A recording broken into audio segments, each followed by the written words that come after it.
Bypass rail স্টেশনের একটা সুবিধা হচ্ছে ঢাকা থেকে উত্তরগামী যত ট্রেনগুলো আসে ঈশ্বরদী জংশন হয়ে ইঞ্জিন ঘুরাইতে হইতো।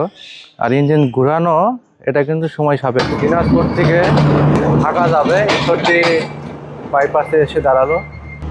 এই ট্রেনটিতে চড়ে ঈশ্বরদী বাইপাস থেকে যাত্রীগণ ঢাকা যাবে।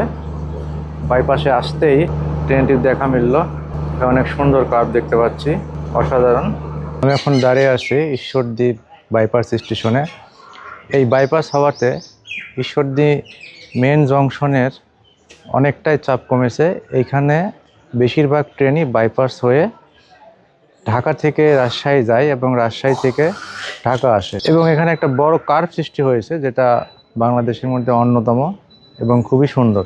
এই বাইপাস রেলওয়ে স্টেশন থেকে বিভিন্ন ট্রেন ঢাকা থেকে তার গন্তব্যে যায় এবং রাজশাহীগামী ট্রেনও তার বিভিন্ন গন্তব্যে পৌঁছায়।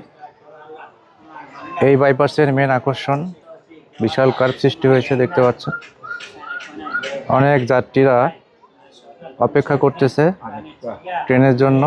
খুবই সুন্দর। ঢাকা থেকে সরাসরি উত্তরবঙ্গে যাচ্ছে ইঞ্জিন ঘোরানোর ঝামেলা ছাড়াই। এতে কিন্তু যাত্রীদের সময় বাঁচছে এবং সব দিক দিয়ে উপকার হচ্ছে।